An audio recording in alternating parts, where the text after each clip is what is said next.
असल में यह एक नितांत सामाजिक समस्या है और जो भारतीय सामाजिक व्यवस्था है उस व्यवस्था में तो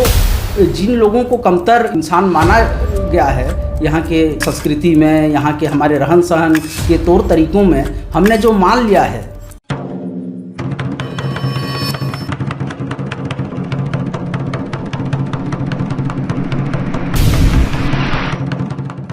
नमस्कार, जय हिंद, जोहार। मैं विनय पांडे और आपने देखना शुरू कर दिया है मुनादी चौपाल। आज हमारे साथ मौजूद हैं डिग्री प्रसाद चौहान जी, जो किसी परिचय के मोहताज नहीं हैं। सामाजिक कार्यकर्ता हैं जो दलितों के मुद्दे पर, दलित हित के मुद्दे पर काम करते हैं। और ये चूँकि यहीं के रहने वाले हैं, रायगढ़ ज़िले के रहने वाले हैं, पुसौर के, और यहाँ पे लगातार दलितों पर हमले होने की घटनाएं हो रही हैं और पुलिस प्रशासन सब जगह FIR होने के बावजूद भी दलितों को न्याय मिलता नज़र नहीं आ रहा है। यही नहीं बल्कि धर्मांतरण के नाम पे जो लोग निशाने पर हैं उनमें अधिकतर लोग दलित हैं, चाहे वो उन्हें क्रिश्चियन कम्युनिटी का बोल करके उनको प्रताड़ित किया जा रहा हो या उन्हें दूसरे तरह से प्रताड़ित किया जा रहा हो। अंततः ऐसे लोगों के ऐसे वैचारिक संघर्ष में सबसे ज़्यादा प्रताड़ित दलित ही है। तो चलिए बातचीत की शुरुआत करते हैं डिग्री प्रसाद चौहान जी से और पूछते हैं, ये जो बातें हैं दलित उत्पीड़न के मामले यहाँ लगातार बढ़ रहे हैं, क्यों, ऐसा क्यों लगता है, ऐसा क्यों हो रहा है? शुक्रिया। मैं सबसे पहले तो ये बता दूं कि दलित उत्पीड़न और जातिगत जो अत्याचार है हमारे भारतीय समाज में, उसका उस घटनाओं का जो शुरुआत है बहुत ही ऐतिहासिक है और सदियों से है और अंतहीन है और लगातार चल रहे हैं। चाहे आज़ादी के पहले से हो, जो विधान देश में थे, या अभी वर्तमान में जो संवैधानिक कानून और अनुसूचित जातियों के अत्याचारों से संरक्षण के कानूनों के रहने के बावजूद भी पूरी प्रशासकीय तंत्र और लोकतांत्रिक राज्य होने के बाद भी ये घटनाओं पे कोई कमी देखने को नहीं मिल पा रहा है और आंकड़े लगातार बढ़ रहे हैं। लेकिन फिर भी अगर हम अभी हाल के रायगढ़ का ही, एक रायगढ़ के सिर्फ कुछ भौगोलिक क्षेत्रों का, कुछ महीनों का अगर हम देखें आंकड़ा, तो ये इसकी सघनता कितनी है घटनाओं का दलितों के खिलाफ अत्याचार की, वो अपने आप बयां कर देंगे। आप देखिए, अभी हम मतलब जो अंबेडकर प्रतिमा पे कालिक पोती गई, वो सिर्फ एक कालिक पोतने की घटना नहीं है। इसके साथ साथ आप रायगढ़ क्षेत्र के सुदूर ग्रामीण क्षेत्रों में अगर देखेंगे तो ठाकुरपाली में जिस तरह से जातिगत अत्याचार की घटनाएं हुई और फरमान हुए कि गांव से उस पीड़ित दलितों को भगा देने का फरमान, सामाजिक बहिष्कार का फरमान। त्रिस्तरीय पंचायती राज चुनाव के बाद गोतमा में हमने देखा कि जो प्रभावशाली लोग थे उनको दलितों ने जब शायद उनको वोट नहीं दिया या अपने मताधिकार का स्वतंत्र जब उपयोग किया तो उनको भी निशाना बनाया गया। अभी हाल में हमने एक घटना देखा कि जो एकताल है, एकताल में भी अगर आप देखेंगे तो एक आदिवासी परिवार था, उसके ज़मीन को हड़पने के लिए की घटना हुई और जब वो पुलिस में गए, पुलिस ने FIR दर्ज नहीं किया। माननीय जो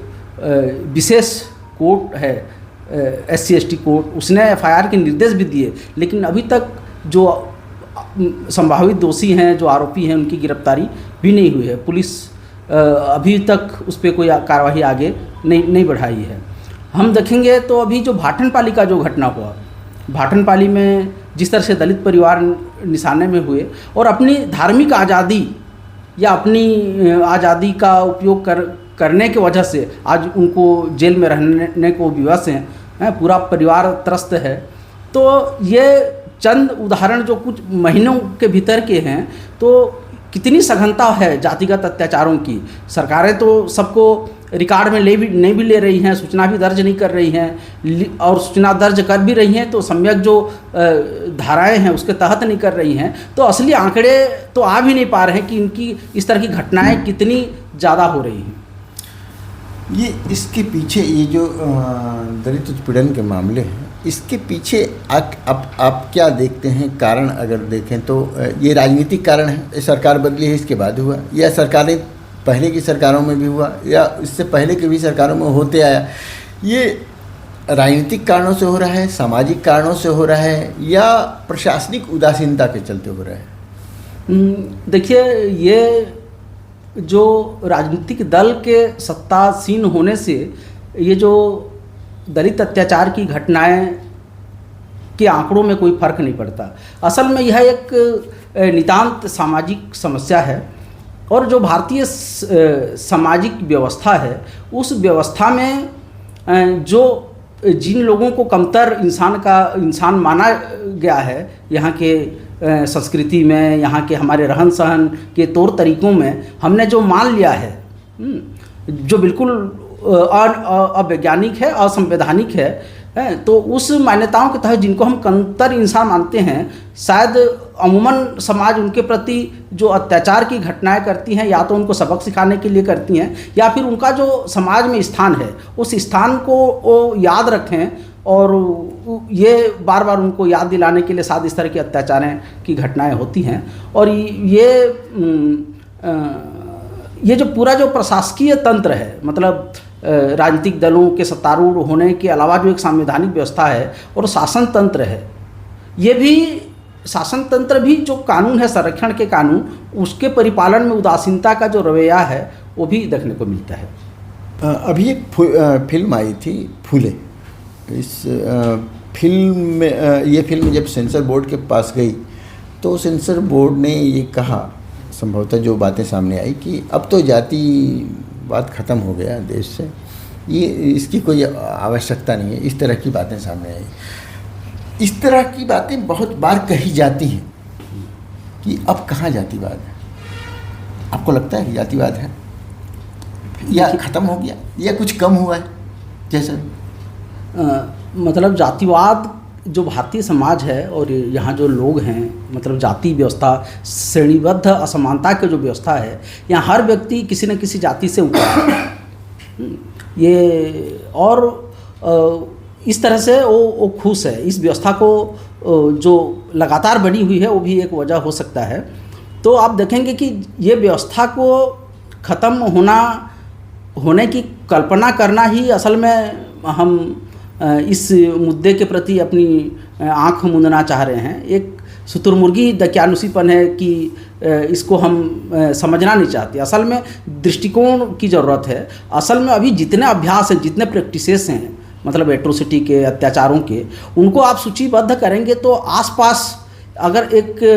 सजगता से देखें तो 100-150 से अधिक आपको दिखेंगे कि जाति के आधार पर हम जो लोग हैं, मर्द हैं, औरत हैं, और कौन किस जाति में पैदा हुआ, उसके साथ हम कैसी व्यवहार करते हैं, कैसी भाषा उपयोग करते हैं, वो उन तमाम चीज़ों से वो चालू होता है। और आपको समझ में आ जाएगा कि मतलब वास्तव में उन व्यवहारों को पहचान करने की ज़रूरत है। और इतने दिनों से जब चले आ रहे हैं तो शायद उनके प्रति हमारी संवेदनाएं जो हैं वो ख़त्म हो चुकी हैं, इतनी अमानवीय व्यवहार के प्रति। और हमें महसूस ही नहीं होता कि मतलब जाने अनजाने में आम दिनचर्या में भी हम जाति आधारित कैसे दुर्व्यवहार करते हैं। ये शायद हमको समझने के लिए आत्मावलोकन को भी करने की ज़रूरत होगा। पूरे समाज को, एक औसत समाज को देखना होगा, क्योंकि ये जो जाति का जब मसला का बात करते हैं तो ये बात महिलाओं से भी जुड़ता है। महिलाओं से इसलिए जुड़ता है क्योंकि लिंग आधारित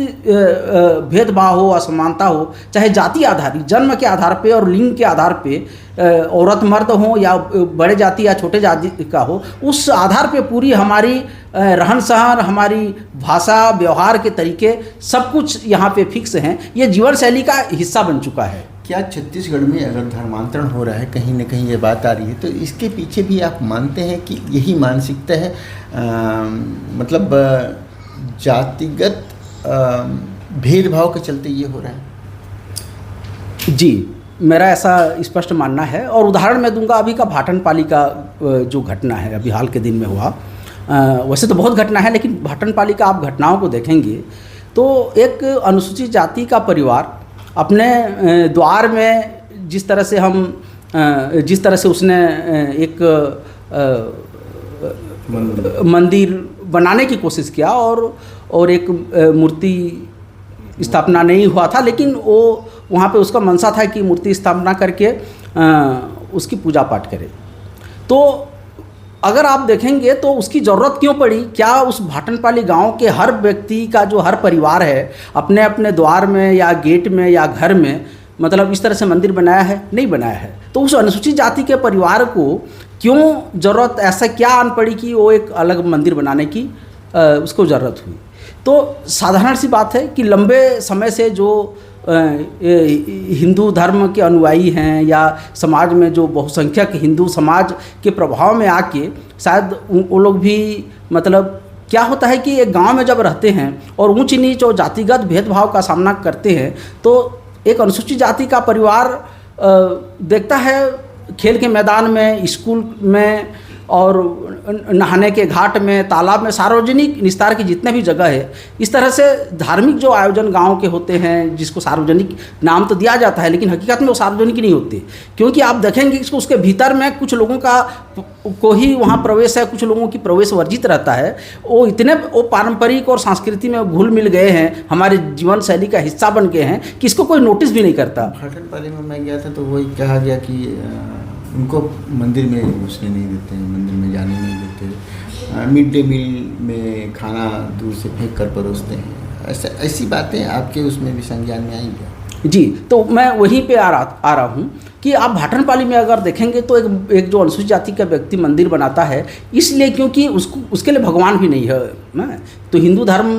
का जो भगवान है उस भगवान के जो सार्वजनिक जहाँ सब लोग जाके पूजा आराधना करते हैं वहाँ उसकी जाना निषिद्ध है। तो अपने घर में जब बनाने की कोशिश किया तो सवाल ये भी उठता है कि क्या उसने तो मंदिर बनाया, अन्य मंदिर जो गांव के ऊंची जाति के लोग जब बनाते हैं तो सब लोग वहाँ जाते हैं, पूजा पाठ करते हैं। तो आप देखेंगे तो वहाँ गाँव के सब लोग पूजा पाठ नहीं करते थे, वही अनुसूचित जाति वर्ग के जो लोग होंगे या वो परिवार, संबंधित परिवार वहाँ पूजा पाठ करता था। तो इसलिए करता था क्योंकि उसको जो मुख्य मंदिर होगा या सबके लिए जो मंदिर हो उसमें उसकी प्रवेश निषिद्ध थी। तो ये परिस्थिति हैं जो जातिगत भेदभाव के कारण उसने मंदिर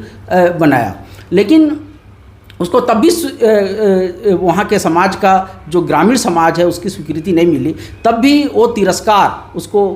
झेलना ही पड़ा। और अंततः अपनी ये जो सांस्कृतिक धार्मिक गुलामी है इस गुलामी से आज़ाद होने के लिए, क्योंकि भले ही पीढ़ियाँ लग जाएं, लोग जैसे जैसे शिक्षा का स्तर बढ़ेगा, जागरूक होंगे, तो इस गुलामी के खिलाफ मतलब वो आज़ाद होना जरूर चाहेंगे। जिम्मेदार कौन है? जिम्मेदार पूरा समाज व्यवस्था है। और ये सिर्फ राजनीतिक नहीं है, इसको समाज को जागरूक होना पड़ेगा, क्योंकि जितने भी कुरीतियाँ हैं, जितने भी इस तरह की मान्यताएं हैं उसको समाज जागरूक होगा, अंध मान्यताओं के खिलाफ खड़ा होगा, तभी ये सब समाज जागरूक हो पाएगा। ये वो जो मंदिर बनाया तो क्या परिस्थितियां रही होंगी इसके बारे में आप बता रहे थे? तो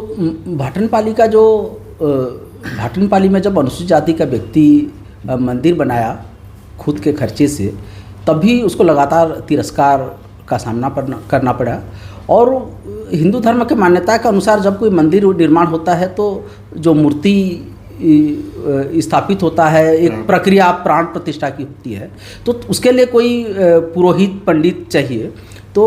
उसने संपर्क किया जो स्थानीय पंडितों से, तो उन्होंने मतलब उसको फिर उसके कथित रूप से नीची जाति का और समाज में जो मान्यता है उसके अनुरूप उसने वहाँ उसके घर आके प्राण प्रतिष्ठा करने से इनकार कर दिया। तो मंदिर बनाने के बाद भी उसके बाद जो प्रक्रिया होती है उसमें भी उसको लगातार तिरस्कार का सामना करना पड़ा। और अंततः फिर आखिर इंसान है तो उसको कभी न कभी उसको महसूस हुआ होगा कि मतलब ये जो नफ़रत है एक इंसान होने के नाते जाति के आधार पे, उसके जन्म के आधार पे, तो फिर अपनी धार्मिक सांस्कृतिक जो गुलामी है उसके उससे आज़ाद होने के लिए फिर, क्योंकि हम यहाँ पे जो भारतीय हैं सबको एक एक सहारा के लिए एक भगवान चाहिए होता है। तो फिर वहाँ पे शायद वो क्रिश्चियनिटी की ओर उन्मुख हुआ, और जब क्रिश्चियनिटी की ओर, ईसाईयत की ओर उसने उन्मुख हुआ, तो पूरा जो ग्रामीण समाज है और हिंदुत्व के जो झंडा बरदार हैं और उसके संगठन हैं, उनका मतलब उनको बर्दाश्त नहीं हुआ, और पूरा फिर बाद में देखा कि किस तरह से उस वहाँ पे हमले हुए दलितों पे, और ये पे हम सबके सामने है। क्या भाटनपाली में उससे पहले भी कुछ हुआ था? इतना बड़ा चर्च बना हुआ है, आज चर्च में कोई वो होने वाला नहीं, कोई और इतिहास भी है उसका शायद? मतलब अगर देखें तो 10-15 साल पहले भी मतलब वहाँ पे जो स्थानीय स्तर पे जो चर्च नुमा या चर्च जैसा भी, और वहाँ पे जो प्रचारक थे उनके भी खिलाफ पहले भी हाँ प्रताड़ना हुआ है, और पुलिसिया केस वगैरह भी हुआ है। और उसका मकसद यही है कि मतलब क्रिश्चियनिटी का विस्तार यहाँ पे ना हो, और क्रिश्चियनिटी का विस्तार जब ना हो कहते हैं तो उसके साथ एक चीज़ और है कि मालूम है मतलब ये बहुसंख्यक धार्मिक लोगों को कि जो दूसरे धर्म आएंगे तो कौन लोग होंगे जो दूसरे धर्मों, हिंदू को त्याग कर दूसरे धर्म की ओर उन्मुख होंगे, और जो दलित निशाने पे हैं उनका जो दमन होता है, उनको जो उनका स्थान दिलाया जाता है, वो वजह भी शायद यही है। मतलब जिस भटनपाली में अगर देखेंगे तो मतलब जिस तरह से चर्च पे ऊपर चढ़ के और चर्च को भी निशाने लिए, दलित परिवार को निशाने लेने के बाद, तो उसकी अगर पड़ताल करेंगे तो आपको दिखेगा कि इतनी नफरत या उसको वो जो निशाने पे हैं वो क्यों है। तो इसका मूल वजह ही यही है कि जो मतलब हमारे भारतीय समाज के जाति व्यवस्था में जो निम्नतम, कथित रूप से निम्नतम कही जाने वाली जो जातियां हैं या जैसे मान्यता के अनुरूप जो व्यवहार करते हैं, वो मतलब ये अमूमन समाज ये मान के चलता है, ये जो जातिवादी व्यवस्था के तहत, कि जो लोग सदियों से नीच हैं कथित रूप से और नीची जाति के हैं, वो कभी भी ये हिम्मत न कर सके कि हिंदू धर्म को छोड़ के वो अपनी आज़ाद ख्याल से धार्मिक आज़ादी का इस्तेमाल कर सकें या अन्य धर्मों की तरफ उन्मुख हों। और इसीलिए ही मतलब इनको हर बार दलितों को निशाने किया जा रहा है। ये जो यहाँ पे जो समस्याएं आपने गिनाई, दलितों पर लगातार उत्पीड़न की बातें आपने की, इसको लेकर के कहीं कुछ रिपोर्ट करने की कोई योजना है, या इस बात को सरकार तक पहुँचाने के लिए क्या कुछ किया जा रहा है, क्या कुछ किया जा सकता है? इसके पहले भी हम मानवाधिकार कार्यकर्ता होने के नाते और क्योंकि हमारे देश में अनुसूचित जातियों, अनुसूचित जनजातियों के खिलाफ जो अत्याचार होते हैं उसको रोकने के लिए बहुत सारे कानून और संरक्षण नियम वगैरह तमाम हैं। उसकी पालन जो परिपालन है उसकी करने की जो जवाबदेही है प्रशासन की होती है। और कई मामलों में हम देखते हैं कि पुलिस या जो प्रशासन है इसकी अनदेखी के वजह से ये अत्याचार की घटनाएं अंकुश में नहीं आ पाती। तो इन सब घटनाओं को प्रकाश में लेने के लिए मैंने करीब 20 घटनाओं का एक सूची मैंने राष्ट्रीय मानवाधिकार आयोग को मैंने दिया था। लेकिन विडंबना देखिए कि उसकी जांच भी राष्ट्रीय मानवाधिकार आयोग, वो जो पुलिस के आला अधिकारी हैं उन्हीं से कराएंगे, और वही पूरा जो सिस्टम है और वही जो मशीनरी है वही जांच करेगा, जो कहीं ना कहीं प्रत्यक्ष अप्रत्यक्ष रूप से उस घटनाओं को अंकुश लगाने के विफलता में भी शामिल रहता है। तो ये जो जांच कार्रवाई इस कारण से वह प्रभावित होती है। और हम दोबारा मतलब ये जो तमाम घटनाएं हैं और यहाँ पे जो जवाबदेही होनी चाहिए शासन प्रशासन की, उसको हम इंगित करते हुए जो राष्ट्रीय मानवाधिकार आयोग हैं या जो और लोकतांत्रिक हमारे देश में जो संस्थाएं हैं उनको हम उन तक पहुँचेंगे और यहाँ की परिस्थितियों को, जो अत्याचार की घटनाएं हैं उसको हम ज़रूर अवगत कराएंगे। उसके लिए सामाजिक स्तर पर चर्चा जारी है और ये हम करना चाहेंगे। झंडा बरदारों पर भी उठता है कि ऐसे मौक़ों पर जब दलितों पर अत्याचार होते हैं, जो हिंदू एकता की बात करते हैं, वो झंडा बरदार कहाँ गए, कहाँ जाते हैं जब ऐसे मौके आते हैं? क्या आप उनसे कभी कुछ सवाल पूछना चाहते हैं इस तरह से? देखिए, ये जो जातिगत भेदभाव और असमानता और इन घटनाओं का जो मूल है वो हिंदू समाज की वर्ण व्यवस्था और ऊंच नीच के स्वीकार्यता है। ठीक है, तो हिंदुत्व और हिंदू संगठन जो हैं, जो उसके झंडा बरदार हैं, सवाल उनसे बस यही कि जब कोई जिसको हिंदू मानते हैं, बहुसंख्यक समाज हिंदू बने रहने के लिए जिन अनुसूचित जाति की वर्ग के लोगों को हिंदू गिना जाता है, उनके ऊपर जब उनको मंदिर में प्रवेश निषिद्ध है, उनको गांव में जो सार्वजनिक निस्तार हैं वहाँ उनकी मनाही है, पृथक शमशान घाट है, पृथक स्नानागार हैं, और उनके साथ जब सामाजिक बहिष्कार होता है, जब गांव के जब इस तरह के जातिवादी विधानों को नहीं मानते, सामाजिक बहिष्कार होता है। पुलिस उन अत्याचारों पे जाति के आधार पर जब अत्याचार की घटनाएं होती हैं तो पुलिस और राजनीतिक वजह से जब अत्याचार कानून अमल में नहीं लाते और संरक्षण कानून और एफआईआर दर्ज नहीं होते, और जब अंततः थक हार के अपनी इन समस्त व्यवहार से, इन धर्म से, इस जिसको कि वो सांस्कृतिक धार्मिक गुलामी उसके लिए है, उससे जब आज़ाद होने के लिए वो दूसरे धर्मों की तरफ उन्मुख होता है, तो ये जो हिंदू संगठन के जो लोग हैं, मतलब इतने जो ताकतवर लोग हैं, ये उस अनुसूचित जाति वर्ग के पीड़ित जो परिवार होता है या व्यक्ति होता है जातिगत रूप से अत्याचार का, तो फिर उसको मतलब मुख्य जो समाज है वो उसकी स्वीकारोक्ति के लिए या उसको स्वीकार करे, ऐसा अभियान क्यों नहीं चलाता, या फिर उस जातिगत अत्याचार के पीड़ित परिवार के साथ खड़ा क्यों नहीं होता, उसको मंदिर में चाहे आम लोगों की तरह प्रवेश की बात हो, चाहे आम निस्तार जगहों पे उनकी उपयोग की बात है, तब ये जो हिंदुत्व संगठन के लोग हैं ये खड़े क्यों नहीं होते। जब अत्याचार की घटनाएं होती हैं, पुलिस जब कार्रवाई नहीं करती, तो तब राजनीतिक दबाव के कारण तब ये लोग उनके साथ खड़े क्यों नहीं होते हैं, ये बहुत बड़ा सवाल है। और रवैया अगर इसी तरह रहा तो, और लोग जब समय जब बदलेगा, धीरे धीरे जब लोगों में चेतना आएगी, जागरूकता आएगी, तो शायद जो आज बहुसंख्यक हिंदुत्व होने का जिनको अहम है, और अगर वो अपने अभियानों में और कार्यों में अगर अनुसूचित जाति परिवारों के अत्याचारों को रोकने के लिए कोई बड़ा व्यापक अभियान नहीं चलाएंगे और इस तरह के घटनाओं को हिंदू समाज अगर ख़त्म नहीं करेगा, तो वो दिन भी दूर नहीं होंगे जब ये लोग घुटने टेक के, मतलब अनुसूचित जातियों या जो लोग विमुख हो रहे हैं इस धर्म के भेदभाव मूलक व्यवस्था से, उनको वापस लाने के लिए या बने रहने के लिए घुटने टेक कर याचना करते रहेंगे, ये दिन दूर नहीं होगा। तो थैंक यू। ये थे डिग्री प्रसाद चौहान जी, सामाजिक कार्यकर्ता हैं। देश के कई मुद्दों पे उन्होंने अपनी बात बहुत जगह रखी है, आज हमारे साथ मौजूद हैं। जहाँ तक जातिगत भेदभाव की बात है, तो पूरे देश में शायद कोई ऐसा गांव नहीं होगा जहाँ पर दलितों के लिए अलग बस्ती नहीं है, दलितों के लिए अलग से तालाब अगर है तो दलितों के लिए अलग से जगह बनाया हुआ है, सब उनके लिए अलग शमशान घाट है, सब कुछ अलग थलग तो किया गया है। तो ऐसे में जो हिंदुत्व के झंडा बरदार हैं, जो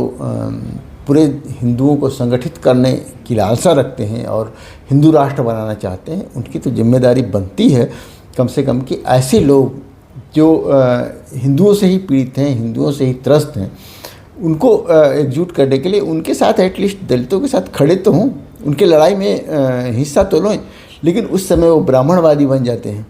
जब उन्हें दलितों के साथ खड़ा होना होता है। तो ऐसे में ये हिंदू राष्ट्र का सपना कैसे साकार होगा, ये बड़ा ही हास्यास्पद लगता है।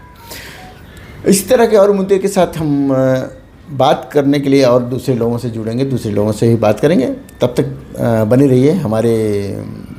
YouTube चैनल मुनादी चौपाल से, देखते रहिए मुनादी चौपाल, पढ़ते रहिए munadi.com,